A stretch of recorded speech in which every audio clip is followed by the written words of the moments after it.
Olá, meus queridos alunos. Eu sou o professor Laci Marcos Dias e conduzo você na aventura do conhecimento em técnicas alternativas de resolução de conflito.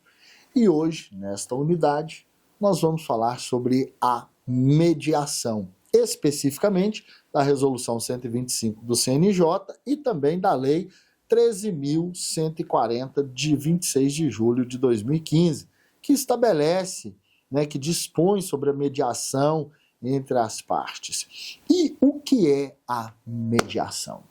Como estudar mediação? Você quer ser um mediador? Venha comigo.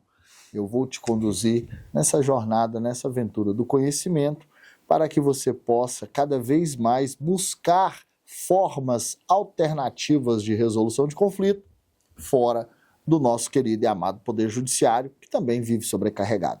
Meus queridos amigos, a mediação ela pode ser definida como uma negociação facilitada, uma forma de catalisar por um terceiro uma solução para as partes. Nós temos alguns autores e nós temos algumas definições mais complexas, informando que a mediação ela consiste num processo autocompositivo, pelo qual as partes são auxiliadas por um terceiro, neutro ao conflito, que vai buscar o quê? Um interesse comum para a finalização da disputa entre as partes. A própria Lei 13.140, ela traz no parágrafo único do artigo 1º essa conceituação. Vamos dar uma analisada? Considera-se mediação a atividade técnica exercida por um terceiro imparcial, sem poder decisório, que, escolhido ou aceito pelas partes, auxilia, estimula a identificar e desenvolver uma solução consensual para a controvérsia. Meus amigos, a mediação é a forma de interferir e de trazer uma solução adequada entre as partes. O processo ele é compositivo. As partes vão buscar no diálogo uma forma de resolver um problema. A sentença judicial ela gera conflito. Por quê? Uma parte ganhou e a outra perdeu. Não é assim na maioria das vezes que nós falamos? Quem perdeu nunca está satisfeito. Então a decisão judicial ela só é 50% pacífica para quem ganhou. E mesmo assim quem ganhou pode falar, o juiz não deu tudo que eu pedi. Já no sistema de mediação, dessas formas alternativas, as partes que têm o conflito, através de você, futuro mediador, vai buscar uma solução consensual. Olha, eu vou tirar 30% daqui, vou colocar 40% para lá, vamos dividir isso aqui. Olha, esse carro, não paguei porque eu não te devia. Muitas das vezes são conflitos em que o diálogo se esvaiu, mas que existe a possibilidade de se chegar a uma solução entre as duas partes. Um exemplo. Joãozinho comprou um carro de seu cunhado. Problemas familiares envolvendo dinheiro e patrimônio são muito usuais essas técnicas. Então, Joãozinho comprou um carro, mas ele ficou desempregado, não pagou, aí o cunhado cobra, o diálogo foi embora, acabou daí que um entrou querendo tomar o carro do outro. Vou pegar o carro de volta. Não vai, o carro é meu, eu comprei, estou pagando, fiquei desempregado. Ruiu-se a relação entre os dois. Chega para você, no judiciário, um processo onde Joãozinho está querendo tomar o carro de Pedro. Se você sentar, dialogar, olhar olho no olho e falar, olha, não, ele quer pagar, mas ele está desempregado. Vamos fazer o seguinte, ao invés de ser R$1.000, 10 parcelas, vamos fazer em 20 de 500. 20 de 500 você pode pagar? Você consegue? Ah, não, aí tá bom. Ah, mas e se ele não pagar? Não, ele vai pagar, ele está passando por um momento difícil. Mediação é não ter poder decisório, mas estimular, fomentar as partes, trazer para elas uma luz no fim do túnel de alguma coisa que está à vista de todos, mas eles não conseguem enxergar. Compreenderam?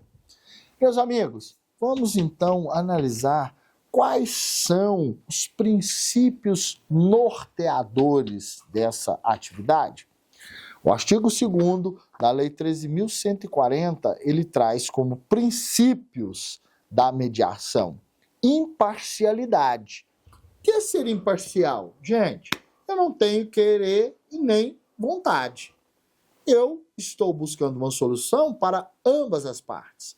Eu não tenho vontade, eu sou imparcial, eu não conheço da causa, eu não sei quem é, eu não posso agir com expectativa para um lado e para o outro. Isso é a imparcialidade. Isonomia, tenho que tratar as partes como iguais. Eu não posso ter direito de preferência.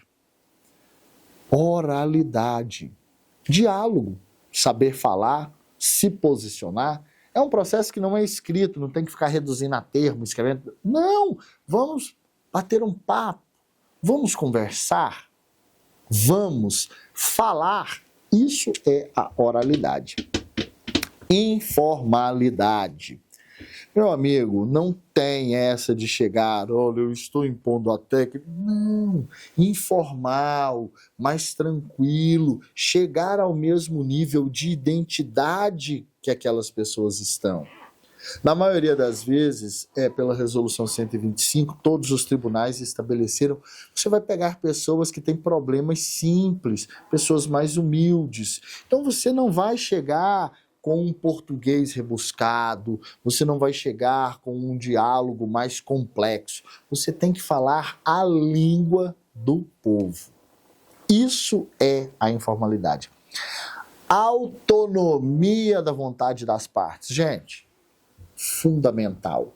O mediador, ele tem que respeitar aquilo que a parte decidir. Não quero fazer um acordo. Não, tudo bem.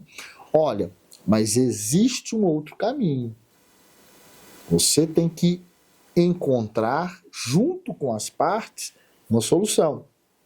A partir do momento em que a parte toma a sua decisão, tudo bem, vamos acatar. Não tem que... não, é ele quem decide, não é você. Lembra que você não tem poder de decisão? Você é convidado a estimular e identificar solução, mas você não é impositivo na decisão, tá?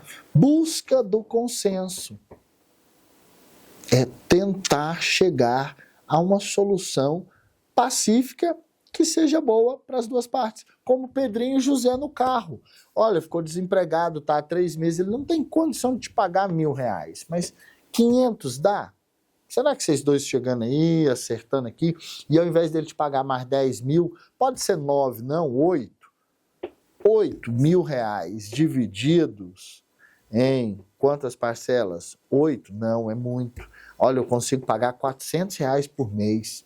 Será que dá? Olha, 400 é pouco. Pode ser 500, não.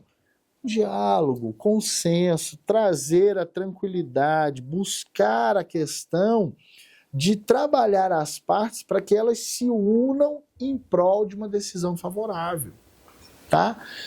Confidencialidade. Tudo que você fala, tudo que você faz, tudo que você dialogar dentro daquelas pessoas, morre ali. É o confessionário de padre. Não sai nada.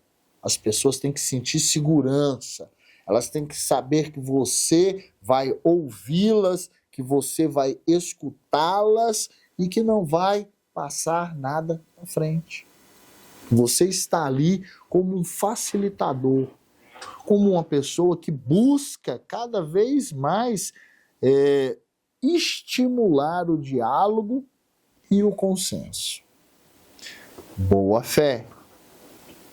Gente, princípio fundamental para a mediação. né? Você não pode agir com, esse aqui vai ganhar, eu vou ganhar junto também. Não, tem que ter boa fé. Você tem que estar desprovido de qualquer tipo de preconceito, de conceito. Você tem que chegar lá para estimular e trabalhar as partes, tá? Então, quando você vai trabalhar com a mediação, você tem que estar zen, tranquilo, com a consciência limpa, de dar o seu melhor para encontrar, junto com as partes, estimulando o diálogo, estimulando o consenso, uma resolução para aquele conflito, ok? Os mediadores, como é que eu faço? Existe o curso de formação, você vai passar pelo curso de formação, você vai no Tribunal de Justiça, se candidata como conciliador para fazer o curso de mediação, você vai fazer as audiências, vai passar por um período de treinamento, e a partir do momento em que você for designado pelo tribunal, o mediador ele é escolhido pelas partes ou o próprio juiz designa alguém para estar fazendo isso, tá? Todas as hipóteses legais de impedimento e suspeição, lá do artigo 144 até o 148 do CPC, eles são aplicados ao mediador, não pode ser inimigo íntimo, não pode ser amigo da parte, não pode querer favorecer, né? Tudo isso já vem expresso dentro do próprio corpo da lei, lá no artigo 5º da Lei 13.140, nós temos essa previsão das vedações de impedimento e suspeição. O mediador também, ele não pode depois funcionar como um árbitro, né, na questão da arbitragem, quando ele foi mediador das partes. E também ele não pode atuar como testemunha do processo judicial, né, porque existe a questão da confidenciabilidade. O que lhe foi repassado não pode ser estendido a outras pessoas. Tá? Como que funciona o procedimento?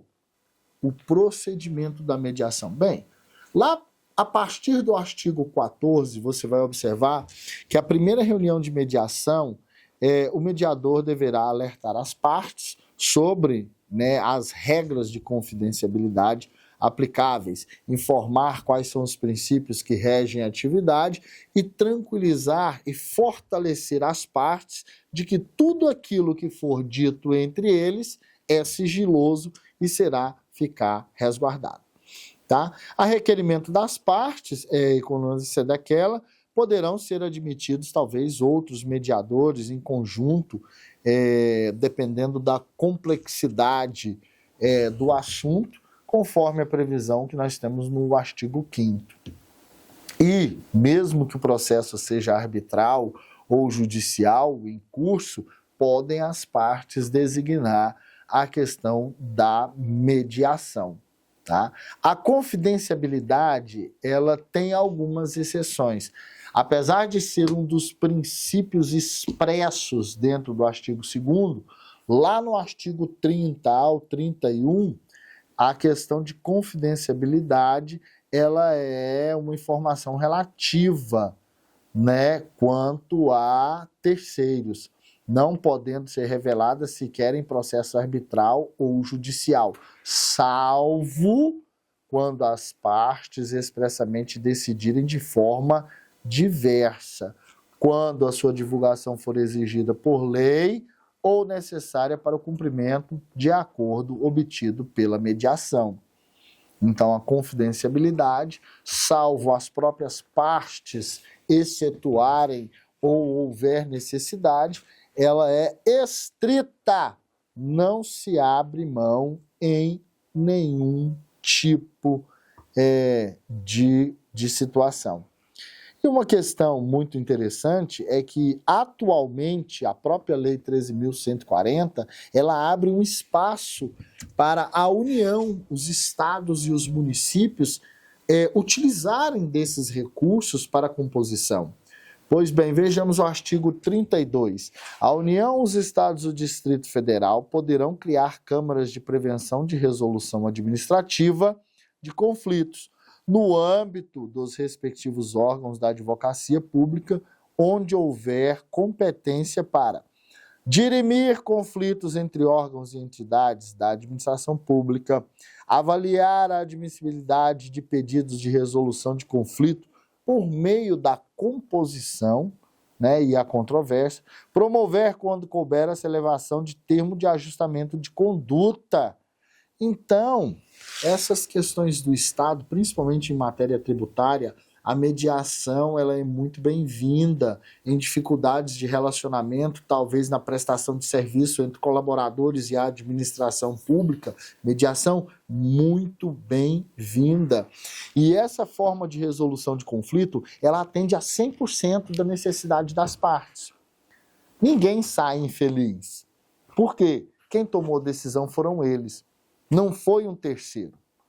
Quando a decisão parte do judiciário, quando a decisão sai da própria justiça, existe uma infelicidade e uma insatisfação por parte.